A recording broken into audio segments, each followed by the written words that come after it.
Welcome to Health and Safety Conversations. Here's your host, Tom Bourne. Welcome to Health and Safety Conversations. I'm your host, Tom Bourne, and with me today is Clive Lloyd.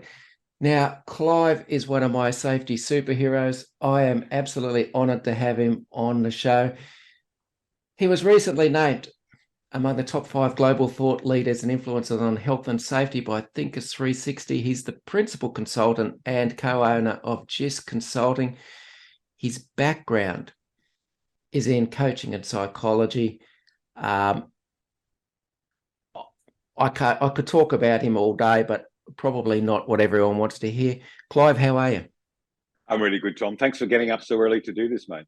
Oh, mate, anything to get good quality people on. Hey, I was just wondering if you could, you've spent an awful long time in safety industry. I'm just wondering if you could tell the listeners what was the spark? What made you actually think about getting into health and safety from the word go? Look, I didn't, Tom. I was almost dragged into it kicking and screaming. So look, my background, you mentioned I'm a psychologist. My background is clinical psychology. Okay. So 20 odd years ago, I was working in a completely different field. In fact, I was working in the addictions. And I was the clinical director of the Gold Coast Drug Council, which is one of the bigger rehabs in the country. And look, this is just the nature of addiction, Tom. But from time to time, I had to sit down with a mum or dad and explain to them why their son or daughter was never coming home again, right? So that's the nature of addiction.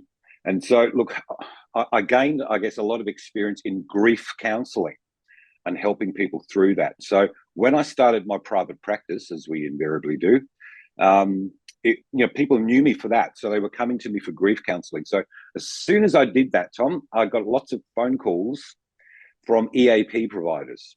And what they wanted me to do, for example, was go to a mine site or an oil and gas plant after a death on site. That was my introduction to health and safety. So it's a pretty brutal introduction. And back then I knew very little about what went on. So the first thing that stunned me was how frequently those events occurred. I had no idea, but it was week after week, month after month, on site, counseling team members, family members, really brutal work. But what interested me the most was, as I was doing that very humanistic work, counseling, these organizations, they had other processes they'd begun. Things like investigations, you'd know this, looking for violators, looking for offenders, looking for breaches of golden rules, so forth. And I couldn't help but think at the time, wow, where else in the organization do you use that language? But you use it in safety, right? And as a clinician and also a leader myself at the time, it was like, surely our goal here is to bring people along on the journey, to create intrinsic motivation so we hear from them. And I thought, wow, that is the last thing I would be doing if I wanted to do that, using that sort of language. And so, look, largely through desperation, after week, month after month of doing this post-fatality counselling, I started wondering what these organizations were doing the other end. That is, what were they doing to prevent harm, or if not harm, at least fatalities, And look, the more I looked, the less I saw things like evidence-based, research-based things that we do. In fact, it seemed to me that everybody was just doing what everybody else did. Even these sophisticated global mining companies just doing what everybody else did. They all had perhaps what I unkindly call the safety platitudes, zero harm, your safety is our highest priority. They were all doing behavior-based safety. And again, no self-respecting psychologist had used behaviourism since the 1960s. And yet they're using it in so all of this stuff. So look, I'm part academic, part practitioner. I started looking, again, largely through desperation. Well, what does work? What does the evidence say? And even 20 years ago, there was quite a bit of evidence to suggest that these industries do better than these industries in terms of safety. Even amongst the types of organizations I work with, this one does better than this one. And so I put together an evidence-based program based on the research. Everything we talk about is evidence-based. And thankfully, Tom, we had some early adopters who were prepared to go with a bit of a maverick, and have a look at doing things differently. And look, it took off from there. And that was 20 years ago.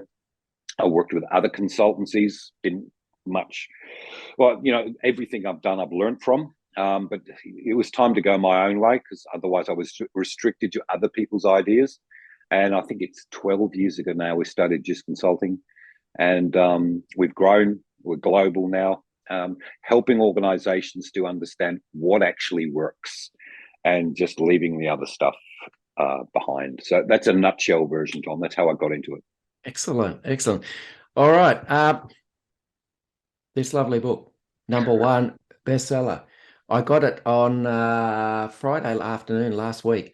It's only 90 pages, and went through it this week. Not just for the interview, because it actually confirmed a lot of things for me. So congratulations first on its success. It's obviously hit a nerve and triggered something in a lot of people who have been searching for, I don't know, crystallization of their own ideas, perhaps. There is one thing I worried about. When I put down the book, I started to have this sort of deep think. Obviously, I had too much time on my hand, but I started to worry that perhaps books like yours, do you ever think that perhaps we're just preaching to those who are already converted? Because to me, everyone has an opinion on safety, and most people think their opinions are right. So to me, if I had a completely different opinion than what's in your book, it's going to take a lot for me to go to a bookshop, pay good money for your book, which is going to directly challenge my own view of this world. Do you worry about things like that? Yeah, I think you've got a very valid point. Increasingly, I think we live in this sort of echo chamber world where we, through various mechanisms, we tend to attract the information we already agree with. And naturally, anybody who's perhaps into what's often called the new view of safety, if you like, I think they would be attracted to what I've written. My hope is, and I do have some evidence for this, that I was very deliberate when I wrote it to make the case for change, because I don't believe leaders are going to make a giant leap in their thinking unless they can see some pretty valid reasons for doing so. And so I was very mindful, particularly in the early chapters of the book, to make that case for change. What's in it for us? Why would we bother? Otherwise it's just, why would you change? If nothing ultimately is going to be different. And so I did make an effort. So I do know some things that have happened. People who maybe, as you say, Tom, already agree with the new view way of thinking, they recognize the case for change has been made quite well. And many have just left it on various desks of maybe their leaders. I know some other leaders have bought it for other people to deliberately read. And I know that at the very least, it has got some people thinking in different ways. Maybe there's something in this we could do. And increasingly, I do have evidence that that has been the case. I think you're right. I think probably 70, 80% of people who bought my book would already be prepared, already on that journey, if you like, to move from what I call compliance to care. But it's a really good point. Hopefully, mate, this podcast will help us reach a few more thoughts. Although maybe people watching this podcast are already of that mindset. Who knows? We've got to keep trying, mate. We've got to keep trying. Absolutely. Yeah, it's just one of those things. I just, I get a little concerned about, because it's confirmation bias. Or that's what I thought about was, I'm starting this lovely collection of literature which supports my own kind of point of view already, and I go, maybe I should actually get something that actually directly challenges my point of view. But but I will say, just on that, Tom. I'm sorry to interrupt, mate. Just a slight delay there. As I get around, I'm out most weeks working with various companies. I have noticed increasingly that people have at least heard of, the new view, or safety 2, or safety differently, or whichever model you want to look at. There does seem to be a growing momentum, and so I am taking that as a good sign. Yeah, well, the fact that it's #1 bestseller kind of indicates that you've got something there. All right, in your book, saw something very early on in your book. We've always looked at well, for a long time now, Patrick Hudson's 5 levels of safety culture or safety maturity and that. You've adapted that. Okay. Why? Yeah, very good question. Look, before I get into that, can I just say, with models in general, whether these maturity models, or to quote the famous statistician George Box, who said, "All models are wrong, but some are useful." Right? And I think both Hudson's and my adaptations probably fall into that category. Nevertheless, even 20 years ago, I found Hudson's model very useful with clients, just purely so they could get a little bit of a handle on where they currently sat. I think that's important. So they can just get some sort of understanding. And more to the point, if they understand where they're at, I think Hudson's model helps point them to what maybe they need to do if they're going to actually, mature their organization more. So for me, Hudson's model, brilliant as it is over 20 years old now.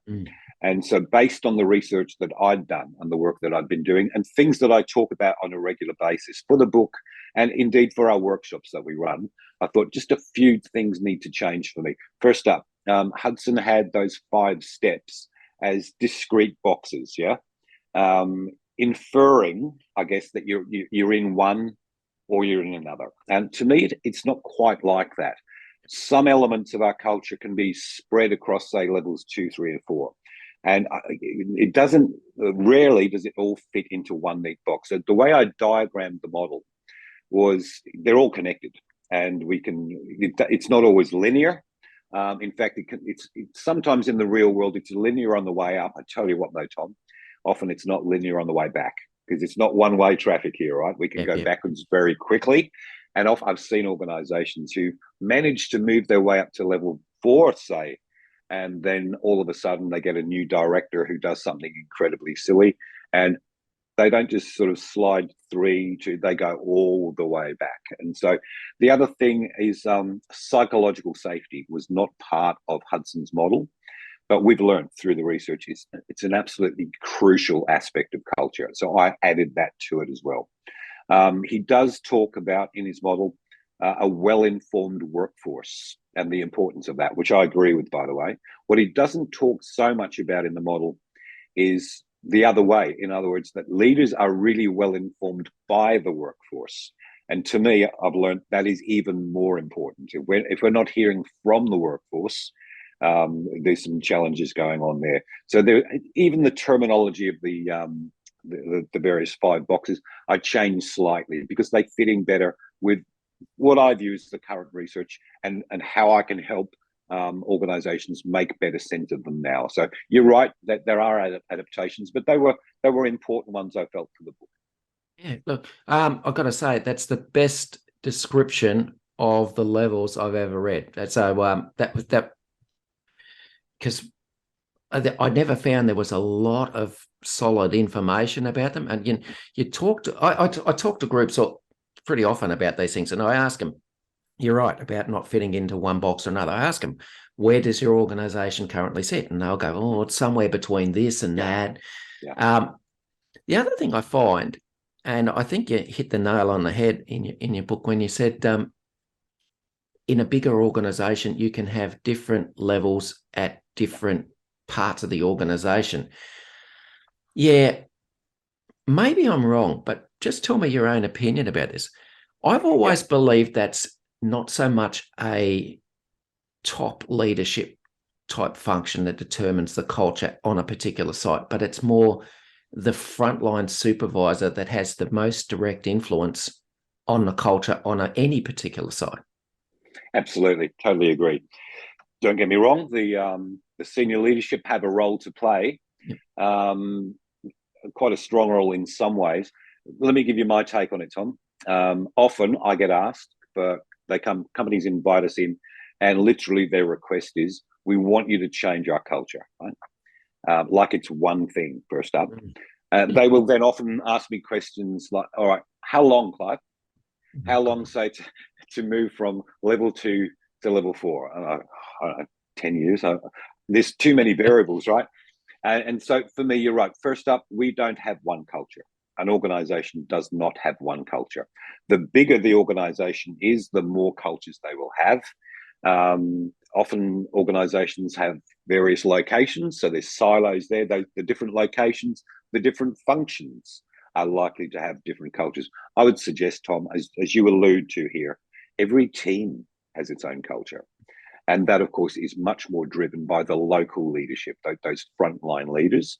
And so for me, the worst mistake organizations make is they try to change the culture, by focusing on the culture. And it's doomed to fail. And this is where often they try their 10th culture change initiative. That one also fails, and they sort of give up. They regress back to behaviourism, or I don't know. And so what I try to help organizations to understand is the best way to change a culture is at that local level.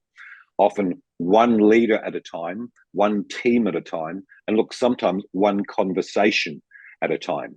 But when you give those local leaders the skills, what they need to thrive in that, the more of those leaders that actually move their own teams up that continuum, the byproduct often is the overall culture starts to shift. Where the senior leaders come in is they can help to enable, give those local leaders what they need and permission often to actually do that work. So I think you're bang on. The most traction we get in culture change is that local leadership. And, when they ask me how long to change the culture, like I said, mate, I don't know, 10 years. How long for one local leader to shift their team or help move their team from level 2 to level 3? I don't know, maybe 6 months. That's doable. And those goals have to be achievable. The old SMART goals thing. Make it a SMART goal, and that can be done. Yeah. I guess moving from old school or safety 1 to safety 2, new view, whatever you want to call it. Yeah. I guess that involves some very senior management buy-in. But yeah, I think the greatest opportunity we have to influence any workplace is with the frontline supervisors. Yeah. Once they're given permission to actually, to do something. That's good. All right. Trust is a big theme in your book, which is good. It's good. I've always believed that safety is about some very basic principles, to be honest. Trust, transparency, honesty, no hidden motives and things like that. What I consider being a decent human being. But you hit the nail on the head with trust as being integral to ensure psychological safety in modern workplaces. Okay. You developed this program called Care Factor. What's that about? Yeah, great question. And often people look at the name of our flagship program, the Care Factor program, and I think maybe they imagine it's about now running around, hugging everyone, which it's not. I think you can get probably sued for that now. But when you look at that notion of trust, and again, I don't talk about trust, Tom, because it's a nice thing or it's a desirable thing. It probably is. It's an evidence-based program. And what we know is, for example, its cousin, psychological safety, if you like, the number one predictor of high-performing teams. This is way beyond safety. I'm yet to find a stronger predictor of safety performance than trust. And for very clear reasons. As you look at that, my model or Hudson's model, one of the big aspects of that is increasing levels of trust. Because if you have that, you have lower levels of fear. And people know it is safe to report a near miss or an actual incident. It is safe to admit a mistake. And as I say in the book, Tom, you can't fix a secret. All right. And all too often, secrets are kept from management because they are frightened of getting into trouble, essentially. Now, the more trust develops, the more that fear dissipates. And we're able then to hear directly from the workforce. There's no fear there of any negative consequence. So trust is key. Now, why care? So when we look at the model, and you've read the book, Tom, so you would know this, but the Mayer's model of trust in organizations, this is the most cited research in organizational psychology. 3 core factors that leaders need to demonstrate consistently to build and maintain trust. 3 factors are, number 1, integrity. That's probably no surprise to anyone. That intuitively, we understand hard to build trust without displaying integrity. It's not all about people skills. The second factor there is what the researchers call competence or ability. In other words, we need to demonstrate that we are good at what we're supposed to be good at. It doesn't mean we have to be good at everything. Nobody is. I'm certainly not. But we do need to demonstrate to our teams that we're good at what we're supposed to be. Now, the third factor is what the academics call benevolence. Bloody academics, eh? Why use one syllable when you can use four? Well, it's a lovely word. Benevolence is a lovely word. All it means, Tom, is demonstrated care. Yep. Now, that's the third factor. Now, what we know is all three of those factors are important. In other words, you've got to have all three. 2 out of 3, not enough. For example, I could demonstrate integrity. I could even demonstrate care for my people. But if I'm hopeless at my job, that is, I'm incompetent, there's no way you're going to create trust. Now, equally, I can be really good at my job, highly competent, demonstrate integrity. But again, if my team perceive that I simply don't care about them, forget trust. It's just not going to happen. Now, why do we single that care factor out? The research is very clear. While all three factors are important, it's that benevolence, that care factor, that is the most powerful in overcoming mistrust.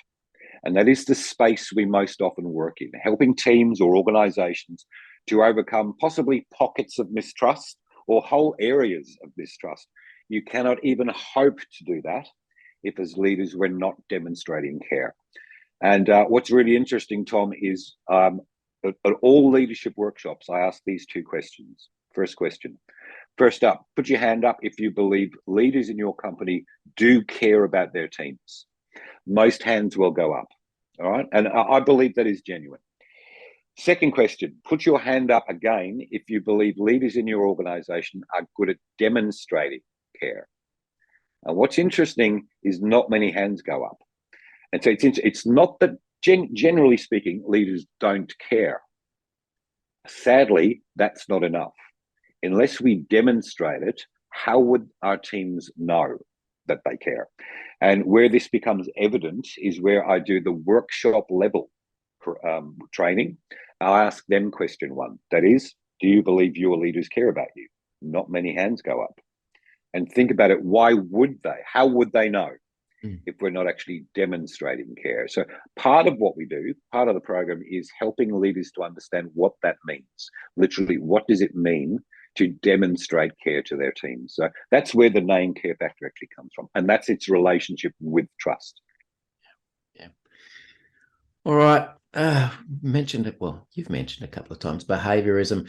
It's the end of 2022, and this century, I think we're supposed to have been a bit more enlightened, perhaps last century. Why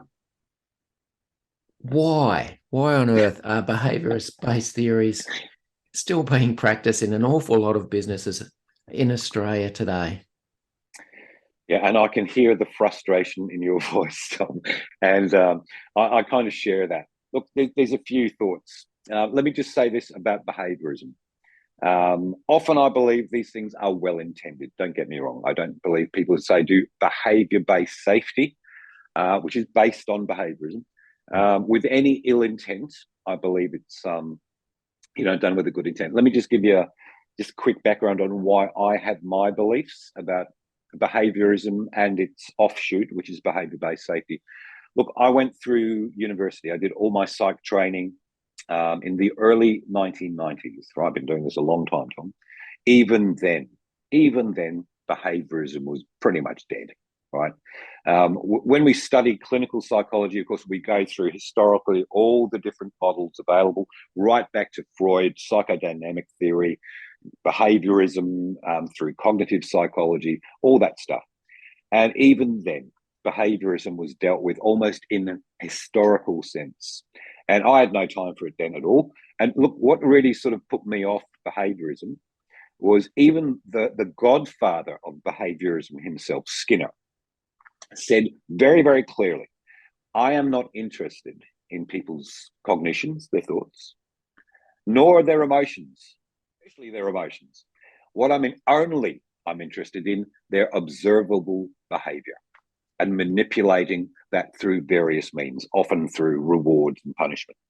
First up, mate, I'm not a fan based on that alone, because what I know as a clinician is behaviours come from, generally speaking, our thoughts, our cognitions, our feelings. That's what tends to drive them. They're out of the window in behaviourism. So behaviourism, the research in it was done, of course, on animals, largely dogs and pigeons. And even then, it worked adequately.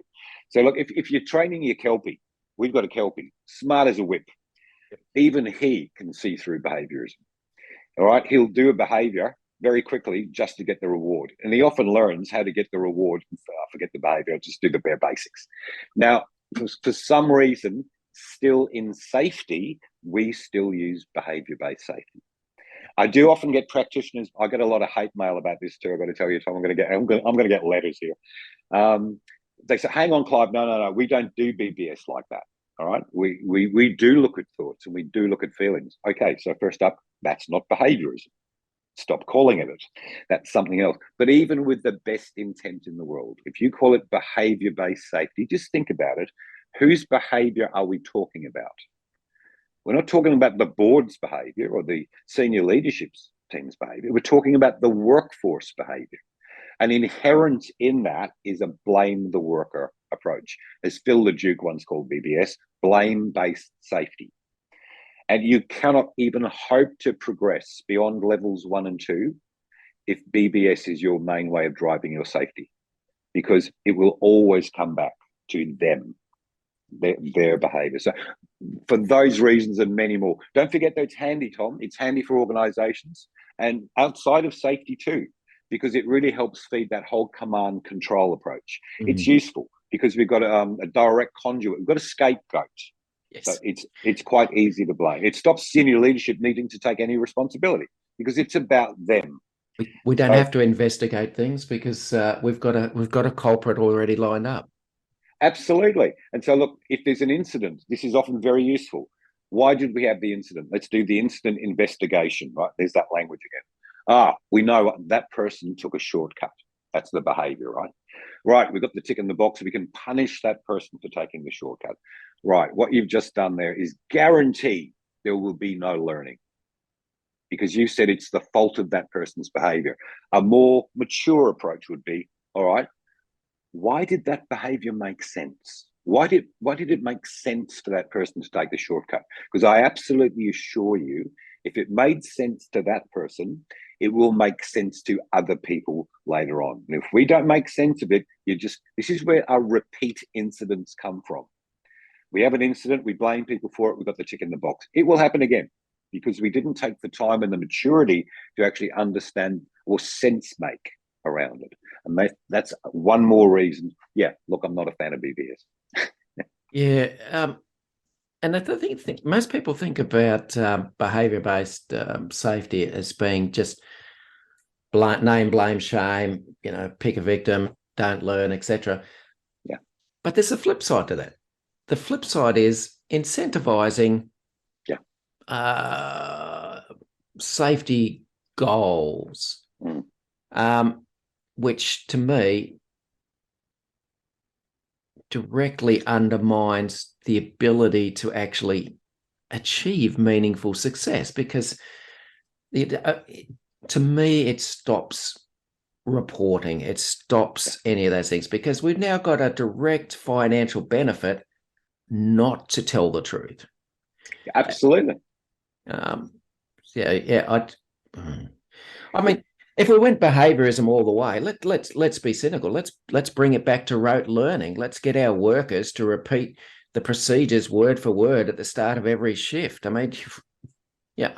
Will it achieve anything? Does it lead to any greater understanding? The answer is obviously no. No. It literally, Tom, incentivizes, as you say, non-reporting.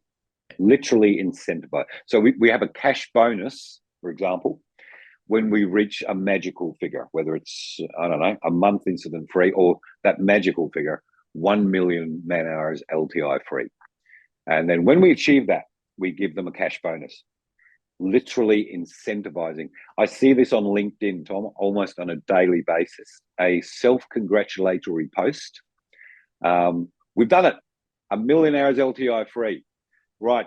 Huge catered event. We've got trinkets, we've got backpacks and caps and keyrings, and cash bonus. And this is a true story from fairly recently. A particular organization, they were approaching that magical 1 million hours, right? And they've already booked the hall, right? It's going to be a massive catered event. They printed out the trinkets. They got these beautiful backpacks emblazoned with 1 million hours LTI free. Now, Tom, just before they actually reach that cutoff point, there's an incident. What do they say? Shh, we've already booked the hall. We've already made the backpacks. And so think what that, because that gets, people find out about that. Think in that moment what has happened to this notion of trust.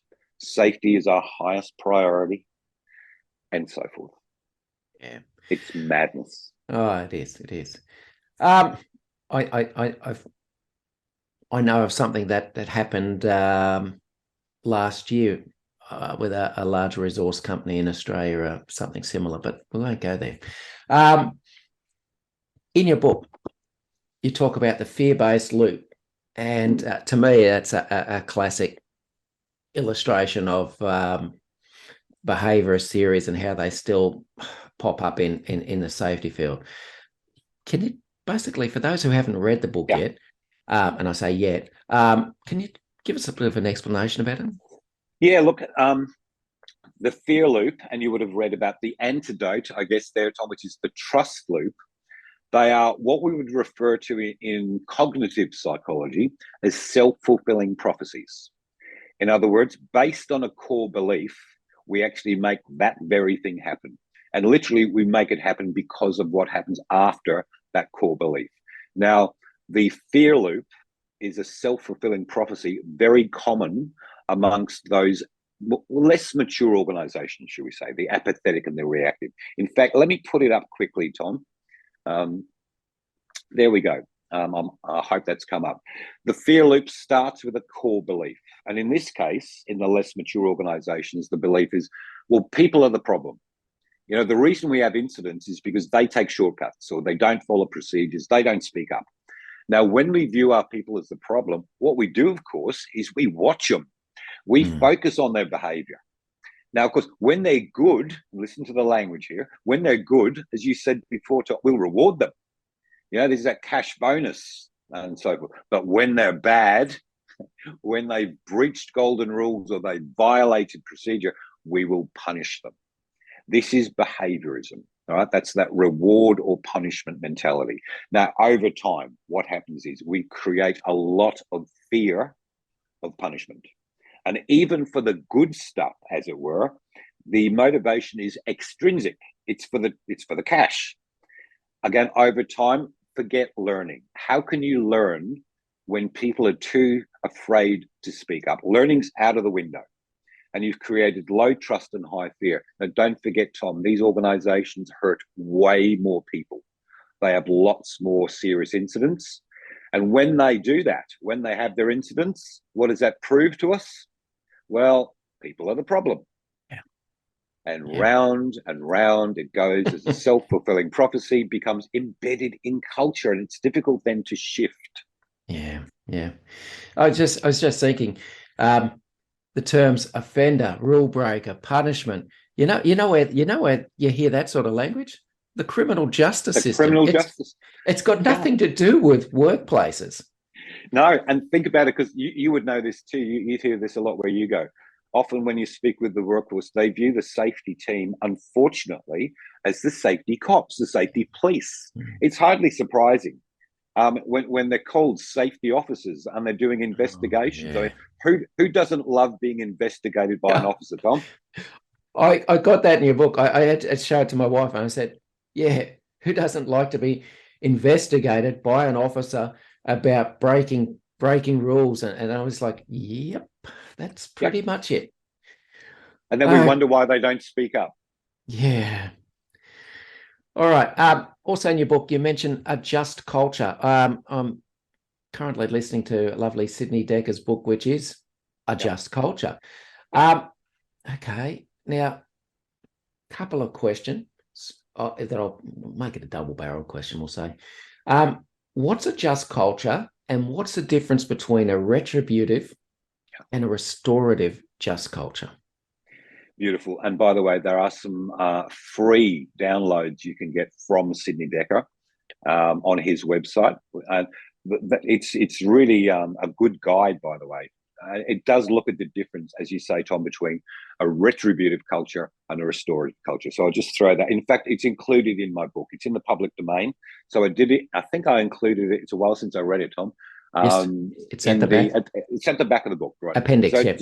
yeah. So what's a just culture? And again, I noted at the beginning when I first started doing work in organizations, I'm there doing counseling, and I mentioned those processes that had begun, the investigations, looking for violators, looking for offenders.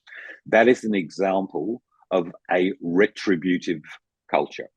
In other words, we're seeking retribution on these violators and these offenders. It was their fault. What you're doing, of course, is crushing trust and crushing any hope whatsoever of learning.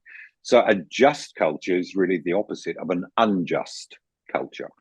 That doesn't mean, of course, everybody's, nobody has any accountability. Far from it. A just culture, a genuine just culture, helps us to actually take accountability for our part. But we realize it's seldom ever one person's accountability. There's often issues with the system. There's often management decisions that were made and so forth. If we can look at accountability, we can actually then take learning from it. You cannot even hope to learn in a blame culture because nobody's going to tell you anything and so forth. Now, as Decker says, our first point of attention after an incident needs to be not on that stuff. It needs to be straight to who are the victims here, who has been injured, not just the primary people, but the secondary, family members, team members. We need to put our attention, what needs to happen to make sure they're okay. We restore them, if you will, as best we can, and their well-being. Restorative culture means we look after them first. That's our first port of call. Now, all too often, we don't do that. We leap to the retribution and we look for blame. And it's all down to the types of questions we ask after an incident. This, by the way, is one of the main areas I've found organizations regress culturally from, say, level 3 or level 4, right back to level 2. In other words, they react, and it's almost instinctive. And they're asking questions like, who's to blame? Why did they do that? Why did they take the shortcut? And so forth. As opposed to in a restorative culture, we ask very different questions. What happened? What are we going to learn from this? What do we need to change in our systems to make sure, and so forth? It's just a huge, it's a nuanced change in some ways, but it's just a change in where we focus. We move away from who did that to what happened. It takes the heat, it takes the blame out of it. So I thoroughly recommend, as you're currently doing, reading Decker's work around restorative just culture. Yeah, absolutely. Yeah. Excellent. All right. I had to think about this morning. A lot of safety advisor roles, particularly in the resource industry, which we have a lot of in Australia, are generally short-term contract roles, which are short in nature.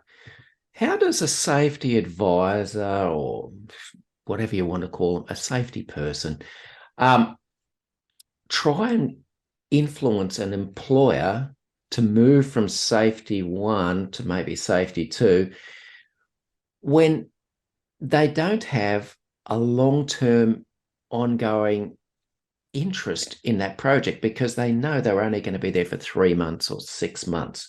Yeah. That's a great question, Tom. Look, we could spend an hour talking about that alone, I reckon. I see it actually similar to many CEOs of companies, even if we step outside of safety. Often they, these days, are brought in for a short-term tenure. And when that happens, of course, their bonuses depend on not cultural development, not how well their people are doing, but shareholder engagement, right? And shareholder giving money to the share. And so that's their focus. Now, it's not that different necessarily for the safety team. often what are the safety people brought in on a short-term role, if they're going to look at their next role and they've got their next roles in mind, they'll be wanting to hit the KPIs that the organization deems as important, which essentially come down to KPIs like lost time injuries, right? The lag indicators. By the way, again, for those out there, LTIs, lag lost, they have absolutely no validity as a comparative tool. That is comparing that team to that team to that team. They literally mean nothing in that sense. You've got to have about 3 billion man hours of data before it makes any significant difference at all. But think about it. If you're short term and you know possibly your next job partly depends on your LTI frequency rate, that's going to be your focus. And just even if it's inadvertent, somehow we send the message that if we don't need to report it, let's not report it. Very recent thing here, Tom, is where a company had an incident and a significant one. They brought the fella back on light duties. Now, again, that can work for both parties, you know, if it suits them both, but this was done purely for metrics. In other words, so it didn't count as a lost time injury. Yep. Now, when we do that, of course, and at the same time we're saying safety is our highest priority, the workforce see through that very, very quickly. What we're doing is increasing cynicism and we're lowering trust. We've just negatively impacted culture.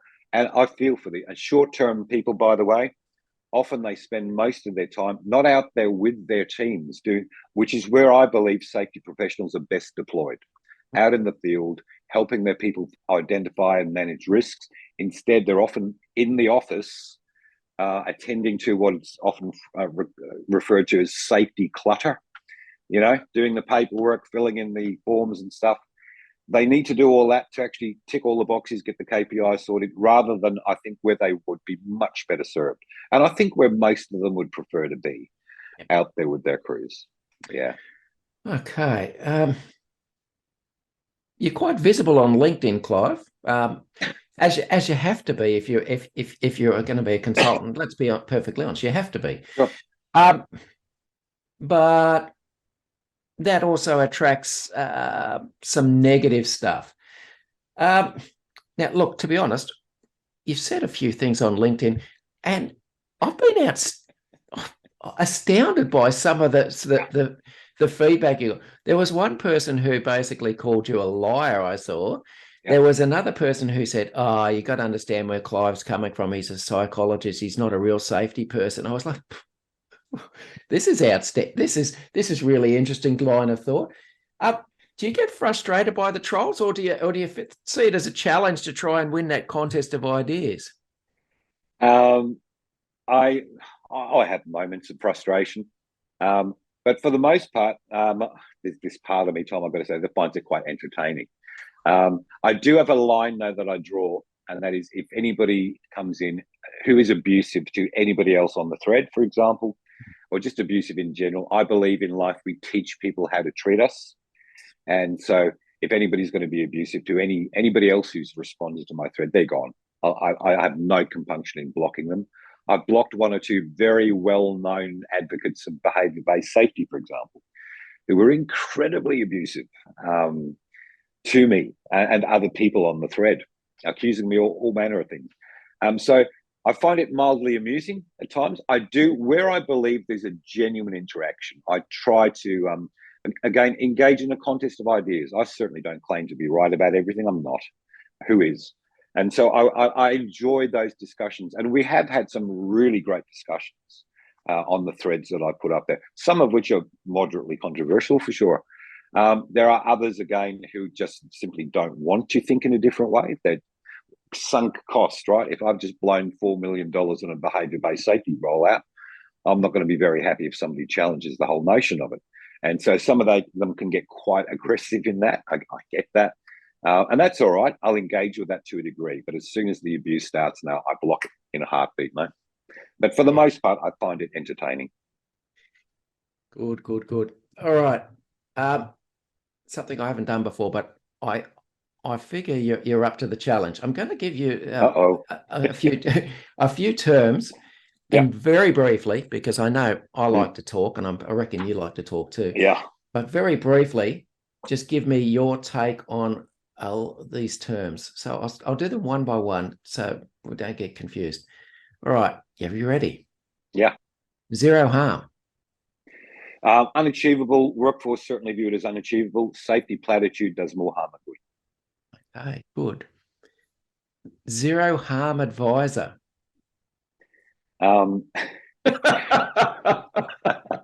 Largely set up to fail. Okay, good. Common sense isn't so common.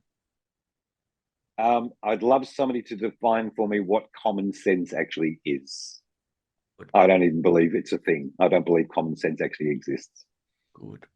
And it's a way of blaming people. Yep. Safety professional. I've got mixed feelings on this one. I've met some people in the safety field who I would consider to be exceptionally professional people. Safety as a profession, given what we've just been speaking about, given that much of safety is not based on research or evidence, there's some challenges there. I know people like Rob Long, for example, they don't like safety as a profession. I think that's overly harsh for me, only because I've met some incredibly professional people in the safety field. So I'm a bit gentler on that one. Good. Safety is everyone's responsibility. Crap. Don't get me wrong. Let me just don't get me wrong. We all have, of course, our own accountabilities, and that is true. Accountability is very important. It's though often used, and you've seen the stickers in bathrooms. Yeah, the person you're looking at is responsible for you. That, I think, neatly negates responsibility from anybody else, including leadership. Now, I prefer safety is our responsibility. It's a collective responsibility. It is not mine. If I'm out sort of on a mine site somewhere and I'm doing everything I can do to stay safe, there's no guarantee I will be if there's a systemic issue. There's a systemic error that doesn't keep me safe. No, it's a cop-out. Yep. Brings me to the next one, which is pretty similar. You are responsible for your own safety. Again, I've got things in my life I'm responsible for, including my choices. But, even if we say safety is a choice you make, often it's not. Often there are other variables. And again, think about people doing repetitive tasks. The odds are they're not consciously thinking anything. And so it's just yet another way to blame the individual, to blame the worker. It feeds all of that stuff. Good. Root cause. In my experience, there is never one root cause. And all too often, it's expedient. That person took a shortcut, right? That's the root cause. Got it. No. There's why did it make sense again to take that? Where does our system actually encourage, enable, or even reward that? There's other things going on here. So no, I don't believe in a root cause. Nice. Deep dive into data. You've been churning through corporate speak here, Tom.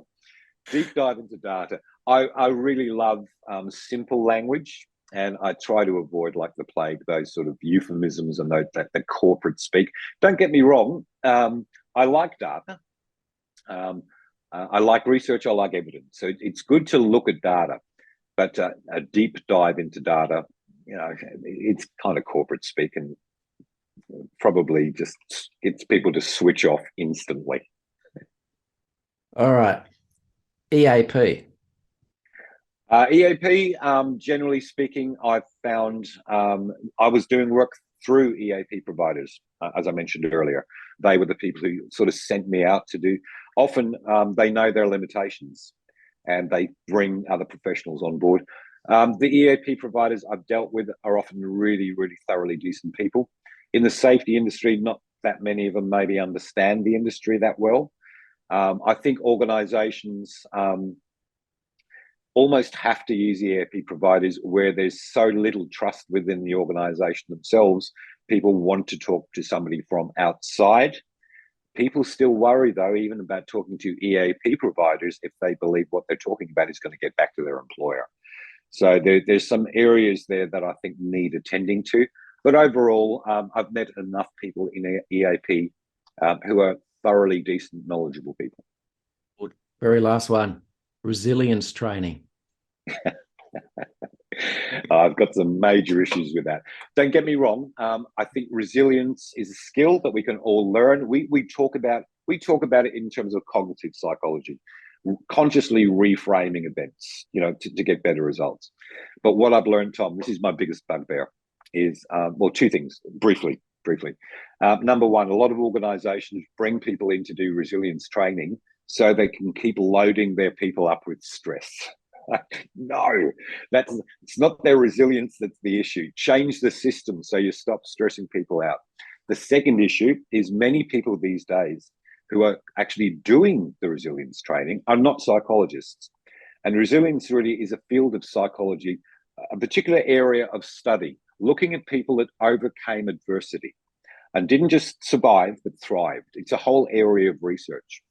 And so these days, when resilience training's being done, it's become a bit more like, you've got to be happy all the time, which is a crappy goal anyway. Nobody's happy all the time. Happiness is a state that fluctuates. It's all about being optimistic or positive thinking. That's not what resilience is about. And so two things: why people bring resilience training in the first place, and how it's actually facilitated. Don't try and make people happy all the time. It's not going to happen. Good. All right. I'm going to get a lot more hate mail now, Tom. All right. Look, Clive, time's just about calling. So I just want to say thanks again for coming on the show. It's been an absolute pleasure. And I look forward to speaking to you again soon, hopefully. You bet, Tom. Enjoyed it. Thanks, mate. Thanks for listening to Health and Safety Conversations with Tom Bourne. Until next time, stay safe and enjoy the rest of your week.